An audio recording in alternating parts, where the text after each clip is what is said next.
Serious Redditors who witnessed a murder, what is your story? Saw a guy push his passenger, an old man, out of a car. The car was screeching speeding round a corner. The door flings open and the driver very clearly pushed the old man out. Not the greatest thing for a 10-year-old to witness.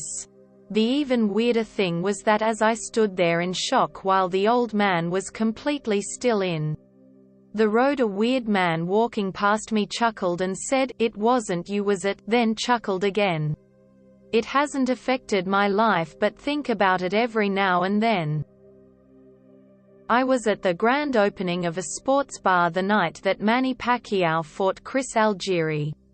The bar was jam-packed beyond belief, so packed that you couldn't get back to your table without shimmying through the other patrons, trying not to put your butt on the back of their necks. Anyway, a guy who had paid, entered and had some drinks, went outside to take a smoke break. No smoking allowed in the bar. There was still an incredibly long line to get inside. So he tried to come back in the exit door. The bouncer told him he couldn't and that he would have to wait in line and come back in the main entrance, though he didn't have to pay again. The guy was pissed and tried to push past the bouncer. The bouncer eventually pushed him out the door and locked it. The guy then apparently went back home, grabbed his girlfriend's gun and came back to the bar. I learned this after the fact, talking to the owner and via news coverage. He waited until someone left out the exit door, snuck inside and shot the bouncer in the back of the head several times. The bar was so packed that chaos ensued. Almost everyone hit the floor immediately. There were tables, food, drinks, keys, phones and people all laying on the floor. Other people ran outside.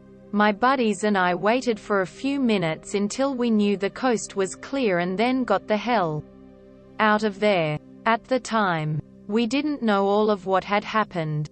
As we exited the bar, we literally had to step over the dead bouncer to get to the door. I was lucky enough to find my phone and keys amid the melee. One of my buddies found his keys but not his phone. He never got it back. Sadly, that sports bar never really recovered from that incident. It closed down for about a month before reopening, but it never achieved the popularity that it should have due to that incident. Worked in a pub when I was younger. Walking round cleaning tables and emptying ashtrays. Back in the days you could smoke indoors. And a couple of guys are standing at a high table talking. Another guy comes in and starts shouting with one of the group. Getting a bit heated, so I go over to ask them to calm it down and remove all empty glasses and bottles from the area. As I'm talking to them, the lone guy lunges with a knife. Misses me but goes in the chest of the other. He moves into a bear hug with the guy he just stabbed and continues to stab him a further 14 times in the back before running out the building. Spent what seemed like hours putting pressure on the stab wounds waiting for an ambulance, but the guy was dead before they got there. Police caught the guy. I gave a statement and spent a few days in court giving evidence and helping get the guy jailed. Not something I ever want to experience again, as it fucked me up for quite some time. When my dad first moved to North Hollywood in the 80s, he woke up one morning to some guy getting beaten by 3 guys. One with a baseball bat. Across the street from his apartment. Police were called but the kid ended up dying on the scene and my dad watched it all from his bedroom window. I don't remember if he ever learned any more details. Welcome to the neighborhood. When I was 10, my uncle murdered my mum's boyfriend at our house. It wasn't in the house, but he chased him through our house and killed him outside in front of the house. It really destroyed a part of our family as well as relationship between my mum and grandmother. It was 30 years ago and I am only one alive besides my uncle that was there that night. I wanted to thank everyone for the kind words and the questions. Kinda therapeutic to talk about. I was riding my bike to work when I witnessed this attack. I was the first person to approach and I was sure this woman was going to die. I heard the truck before I looked. And I watched as she was run over completely with the truck. I watched as both sets of tires ran her over. It was and is the most horrible thing I have witnessed in my life. I was probably 100 to 150 feet away. And as soon as he pulled away I had to have an internal argument with myself about approaching. Like I didn't want to see a dead mangled person up close. But if there was any chance she was still alive I didn't want her to be alone. It was probably only a few seconds. But it felt like forever and then I went over. She was alive. And conscious. I tried to comfort her and started calling 911. But she only spoke Spanish so I wasn't able to really communicate with her. Another woman had seen as well and she came running over from across the street. She was able to come over and talk with her in Spanish while I called 911. I think she was able to help her call some family since I think we were all uncertain if the woman would live. The ambulance showed up pretty quickly and stabilized her. After she was taken away I went to work. And tried not to think about it. I actually actively avoided learning anything about the story until now. Because the uncertainty of whether she died or not allowed me to believe she was okay. I didn't want to know if she died. This post actually prompted me to look up whether she lived or not. And this is the first time I've even tried to look up anything about that day. I'm happy she made it. And I hope she's doing well. Seeing someone try to kill someone changes you. I don't think about that day every day. But it definitely haunts me. At a pub about 2 years ago. Large group out the front arguing. Then a guy got blindsided and punched in the side of the head. The guy that hit him sprinted off into the darkness. The guy went down and never got up. His wife watched it happen and was trying to get him to wake up while the fighting and arguing continued. 30 minutes go by and guy hasn't moved since being punched. Bar staff have been doing CPR on him for about 15 minutes before emergency services finally arrive. And continue. Turns out he was brain dead on impact. They kept him alive somehow until the morning but turned life support off the following afternoon. The guy was 46. At his local bar and got killed. Heaps shit thing to see. I'll never forget that night. The guy that hit him was 19. Got charged with murder and is in jail as we speak. Edit. Some people are wondering why he got charged with murder and not manslaughter. In Australia we have a thing called coward punch laws. Basically if you blindside Simone or King hit him you get charged with murder. 8 years minimum. Personally, I believe he deserved a murder charge. Watching that man go limp and hit the ground and the attacker running away was one of the most sickening things I've ever seen. He came up behind him and punched the guy above his ear. He had no idea it was coming. Pretty much instantly made him brain dead. In front of his wife. No sympathy for the attacker here. Saw my friend get shot in the head and died a few minutes later during a crossfire between her oldest brother and the police. Was very heartbreaking. I still miss her 22 years later.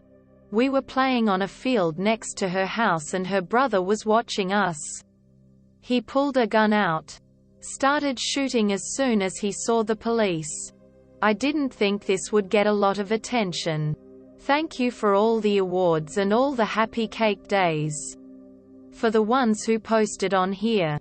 For some reason I cannot see them on the post but thank you. Sorry if I have not replied to everyone. Used to work at a movie theater. I would change the sign near the road in the middle of the night. I saw a taxi pull up to the bus stop. It stayed there for quite some time. That's what caught my attention, was how long it was there for. Saw a dude get out and quickly walk away. A week later I was changing the sign again and I hear a voice below asking me to come down. After he showed me his badge I obliged and he asked if I had seen anything weird the week before. I replied only that a taxi had sat there for a while and a guy got out. I had to then go look at lots of mugshots. Turns out I was the sole witness to some poor bastard's murder without even realizing it. Wish I had a better look at the guy so I could get him some justice. When I was 6, my family went to see Sesame Street on ice downtown. When we were leaving, a little girl my age was struck by a van and dragged across the parking lot. I remember the mother jumping on the windshield screaming at the driver while the van was still moving. My mum was a nurse and was helping until the ambulance arrived, but she was already dead. I can still remember the screams and lifeless body of that little girl.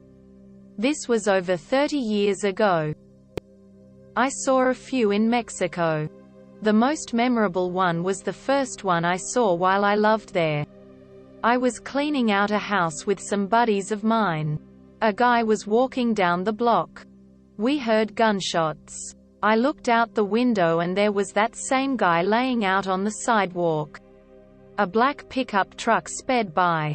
I think there were 4 guys on back. All with bandanas covering their faces. All with guns in their hands. The thing that stuck with me is they all looked younger than me. I was 22 at the time. According to the paper that was released right after, he was from out of town and likely they mistook him as someone else. He was 17. His blood was left on the streets for days. One of my friends said he heard 14 shots, but I only heard 6.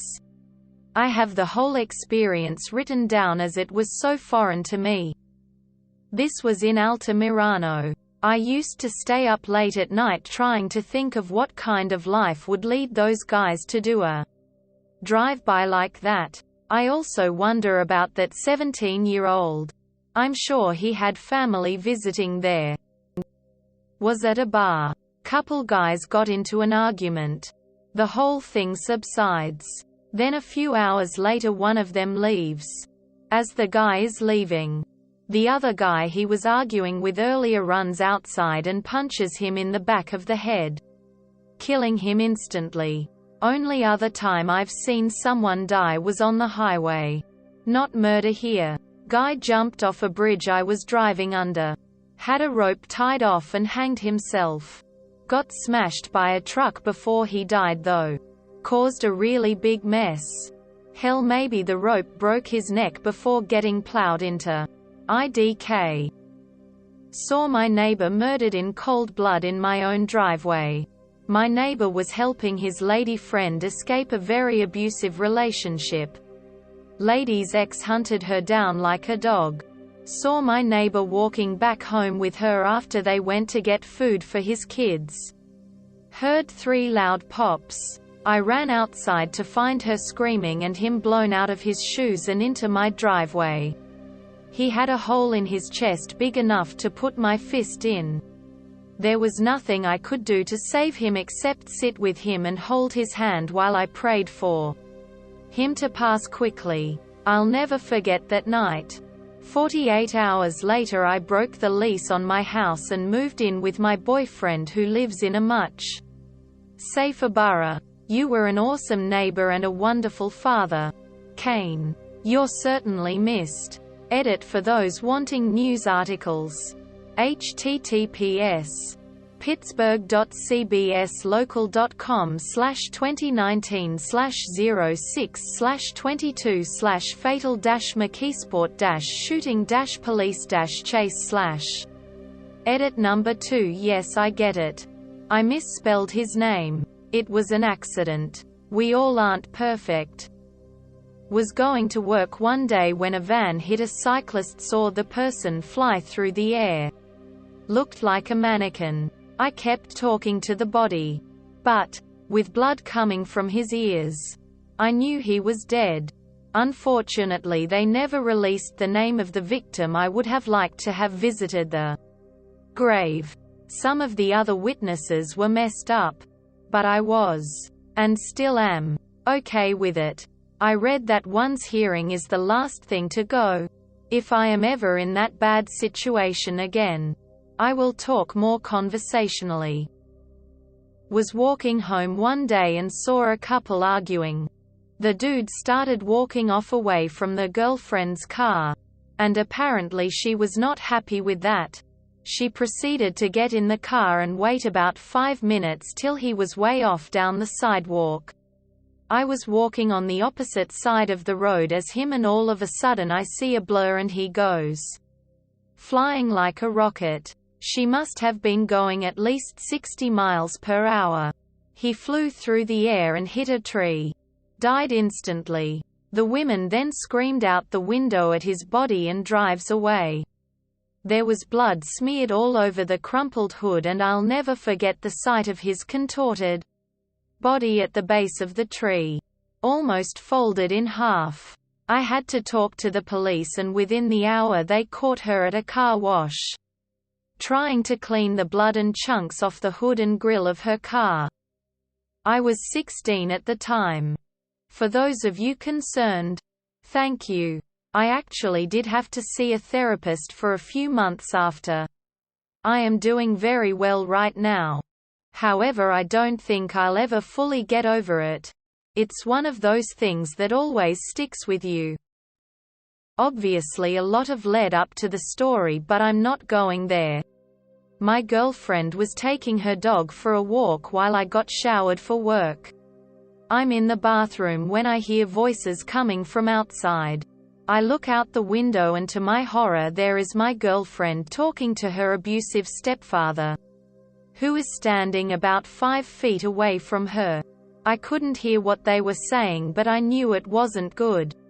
Stepfather raises his shotgun, shoots my girlfriend in the face, then shoves shotgun under his chin and pulls the trigger. Murder-suicide. Life's never been the same for me since. Lots of messages, so I wanted to say this. Thank you all for the support. It was 20 years ago, and though I'll never get over it, I can live with it. It took nearly 2 years before I came to realize there was nothing I could have done to stop it. I will never forgive her family for knowing what that man was doing to her, and they did nothing about it. I'm not really good with words, but I wanted to thank everyone for the kindness and support. I'm so sorry for your loss, and even though that pain can never fully go away, I hope time has helped. May her memory be only a blessing to you. I'm so sorry. I am so sorry. Damn man. No words. Hope life sorts itself out for you.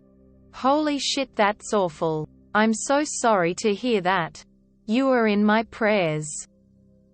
Worked at a skating rink in the late 80s, early 90s. I was in my late teens. It was Sunday soul night session. Very crowded. About 600 that night. As we were trying to clear the parking lot after closing, gunfire erupted between two gangs. Everybody hit the deck while the shootout happened. A 12-year-old girl panicked while coming from inside and started running.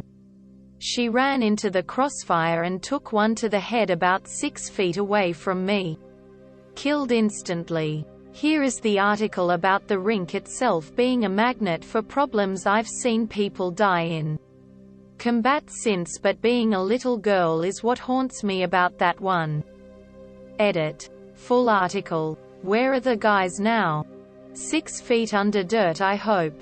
Okay, you can stop upvoting me now. I was around 8 to 9 years old and we were in a vacation village.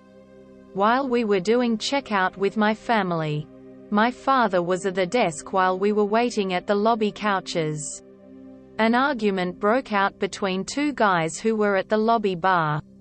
I actually don't know what it was about, because it was in another language. One of the guys grabbed a bottle, smashed it, and attacked the other one. Hit him in the neck. That guy fell on the floor. And there were blood all over the place. My mother closed my eyes after that. And took us out while other people get involved. Years later I've learned that guy lost his life. I saw one guy try to dramatically break a beer bottle at a bar during a fight. He smashed it on the table, and instead of the end breaking off like in the movies, it broke down the middle and slashed his hand to hell. Blood was gushing. In the parking lot of a strip mall in Washington state, a guy walked into a jewelry store and did an armed robbery. Plainclothes security guard waited until the robber exited and shot the robber in the back. I was in a car and I didn't hear the shot, but I did see him fall and some shoppers gathering around his body. We drove by slowly to see if help was needed. When I saw how fast the pool of blood was spreading, I pretty much knew he would not survive. Was the security guard supposed to do that? I have to think no. The robber was already on his way out. No longer a threat. Plus the store would have been covered by insurance. He was a job for the police at that point. I doubt they'd prosecute the security guard though, because he got the bad guy.